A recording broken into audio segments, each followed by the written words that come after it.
My name is Danielle Murphy. I'm 33 years old. I'm a single mother of two.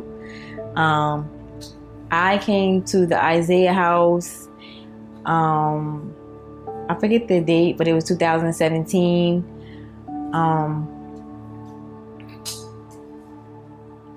I remember coming here, and for me, everything had just fell apart.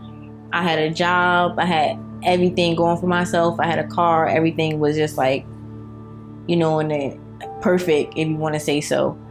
I was in a situation. I was living at a place with somebody, and it would be fighting, and I didn't want my kids around that. So I removed myself. I didn't have anywhere to go. And one day, somebody told me about the Isaiah house. I was calling, but I didn't get an answer. So I said, I'm just going to go there. And I came in with my son, Miss Michelle. She's in Human Resources. And she came out, and I was asking her, I said, I need a place to stay, but me and my two kids. And she said, we don't have any place. We're full right now. That's what she told me. So I said, okay. And I said, do you mind if I sit down? I sat down. And I had my phone, and I started to call other shelters. And then she came back out. She asked me what my son liked to eat. And he said, yeah, she went and got him food. And then she went back into the door. And then I forget. I don't know if Miss Gibson came out or if I went back there. Miss Gibson came out, and she brought me back into her office. And she sat down, and she said, tell me about yourself. Tell me what's the situation that you're going through. And I just remember busting out crying like everything's going wrong. It just was like, I don't have my job. I don't have my car. I wasn't on welfare either at the time. I just was receiving unemployment. And I told her that. And I said, all the things that I wanted to do. I said, I want to go back to school. I want to acquire adequate housing for me and my children, because I couldn't afford market value rent. My unemployment wasn't enough to cover market value rent. Talking to her about everything. I don't know what she's seen in me that day. I'm forever grateful for her. And I love Miss Gibson so much. She said, I don't have any room, but I'm going to put you on the 4th floor. And I said, well, I have to go get my other son. Is that okay? She said, of course. Go get your baby and come back.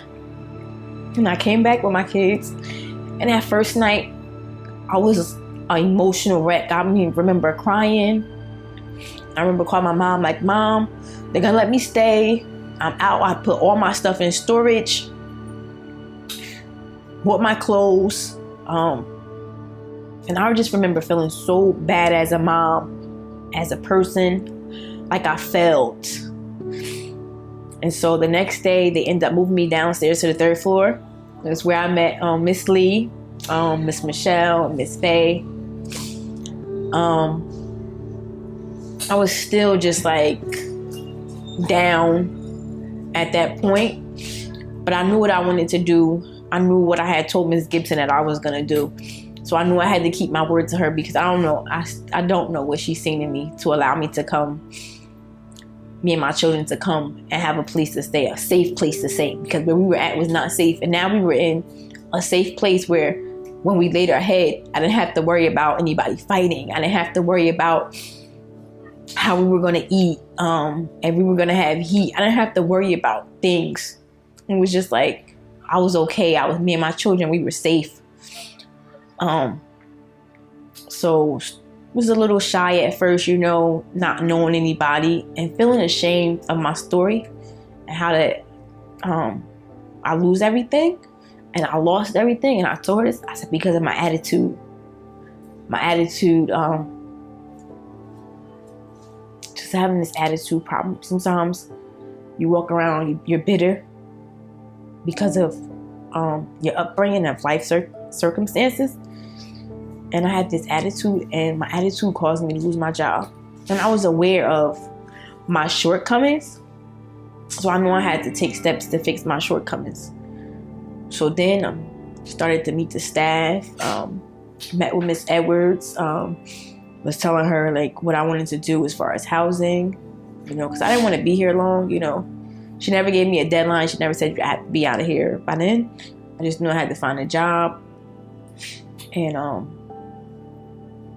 that's like basically the beginning of how I got into the Isaiah House. Have you ever been in other shelters or other programs? And if so, how do they compare to Isaiah House? I was in another shelter with my oldest son. I didn't have my second son yet. I was in St. Rocco's. That shelter, it was okay, but the Isaiah House was different. It was a different atmosphere. Isaiah House provided you with the things that they provide you with, a sense of safety that as a mom you want to provide to your kids. And at that point, even though you're in a shelter, they're still allowing you to provide safety for your children and yourself, which is the main thing. One of the reasons I love Isaiah House, because you're safe, you get to eat. And they also have like Mondays. Oh, it's a highlight. One of my highlights is movie night. Miss Lee, she goes and she rents us a movie. She makes sure the kids have all these snacks, you know. You sitting down with everybody and it's just like, this is your family for now. You guys are sitting there bonding. You're watching a movie. You're getting to know the other residents and their children, you know, and you're getting you realize that you're not the only one going through this. Your stories are similar to what you're going through. And it's like, oh, you went through that too? I went through that too. So you're bonding, you're meeting lifetime friends. And definitely just a different atmosphere. It's just a feeling of safety when you come to the Isaiah House. That you want to be able to provide for your children. And even though you're not able to provide because you're in a shelter, it's not that bad because you really feel safe here. You have the security downstairs all the time. They're not letting anybody in that isn't supposed to be here. So for me, it was just providing safety, because that was one of the reasons I left where I was at. I didn't feel like my children were safe. So, what goals did you set for yourself while in Isaiah House that you actually accomplished? I set 2 goals. My first goal was to acquire subsidized housing, adequate housing that I could afford. And I was lucky to get into RPM management and have subsidized housing. And then my second goal was to go to Essex County College for medical assistant, which I did, and I passed every course. I'm a certified clinical medical assistant. I have my certification also in phlebotomy, certified in EKG, certified CNA, and I have my BLS. So I'm back in the medical field. That was a trying time for me, completing school while in the shelter, because people will be talking about, oh, I'm going home. I can't wait to go home. And, you know, like I said, sometimes you feel ashamed of your situation. And people judge. They may not mean to judge sometimes, but they judge. So it's like, oh, but then I actually ended up sharing with some of the girls, like, listen, I am in a shelter, you know, and some of them were saying they live with people and the situation. So I would say, listen, you can come to the Isaiah House, you know, you can come down and see if they have a room available for you and your kids, because you don't have to go through what you're going through. You can be just fine. They feed us breakfast, lunch, dinner. We have activities. So I accomplished those 2 goals. I finished school. I got housing for me and my children. One of the best feelings is keeping my word to Miss Gibson, because she believed in me when I didn't believe in myself. If you could sum up Isaiah House in one word or thought, what would that word or thought be? If I could sum up Isaiah House in one word, I couldn't even do it in one word. I would need more than one word. Phenomenal, amazing. I don't really think that people understand the impact that this place has had on my life and me becoming a better woman. Because I think I was definitely a little girl. I'm not kidding. It's definitely made me a woman. It's definitely allowed me to see things different, humbled me. It has put some amazing women in my life for the rest of my life. it's just a phenomenal place. People must, oh, it's a shelter. No, it's not just a shelter. This is where I found myself as a person. I'm sorry. That's okay. It's quite all right. And I'd like to hear your thoughts on what it felt like and what it means to you to be the honoree as Resident of the Year. It feels amazing to be honored for something. Where I'm from, I never imagined being honored for anything. I didn't have the luxury or the opportunity to go back to college, which is now a goal that I really want to go back to college to get my bachelor's degree. And sometimes I have self-doubt. I think about how far I've come and how Isaiah House has helped me. I remember getting in the car and just crying. Because I'm like, me of all people, are you sure? Like, you're honoring me? Like, you're honoring me?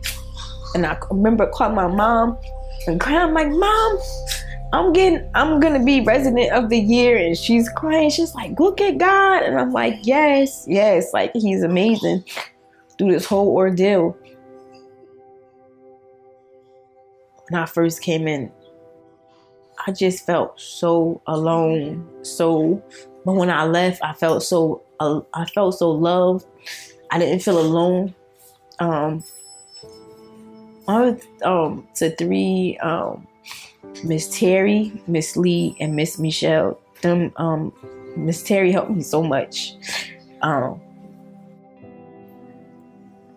just met some amazing women here at the Isaiah House, and I'm just honored to be honored. Like, the gratitude that I feel. I'm so thankful that I was thought of in that light, because as a person, sometimes you don't see what other people see. And it's like, what do people see in you? And to have people see the good in you, that you know that you are, that you want to shine out, it's an amazing feeling to know that. I'm most proud of that I kept my word to Miss Gibson. And when I talked to her, everything we talked about, I did. And I did not let her down. And I did not disappoint her. And she took a chance on me. And it was the best thing that happened, because I was a little angry that some people would let me go to a shelter, but this was God's plan. And the best thing for me was coming to the Isaiah House. One of the best things in my life. It changed me. It made me a better woman. So I just want to say that no matter the situation, just don't give up. And you gotta believe in yourself. I know it's like cliche, like, and your attitude can make or break you. My attitude cost me to lose some things in my life. But then when I readjusted my attitude, it allowed me to gain so many great things just by adjusting my attitude. You know, not being disrespectful to people. People could tell you I never have gotten an argument with staff here. If they told me to do something, I did it okay. And you know, I'm grown too. So another grown person giving another grown person directions or, you know, rules to follow. It's like, but it was okay because I knew what I needed to do and what I had to do and what I wanted to do. And just to be who you seen me to be, you know? And who I was destined to be, not being disrespectful, being nice. I did an event the other day, and the guy, he was like going around recording. He said, oh, this is the girl, she's been smiling since she walked in here. He said, what are you smiling at? I'm smiling at life. Some people don't get to wake up. Some people, they really lose themselves. And I'm lucky that I found myself in the Isaiah House. I'm most grateful for.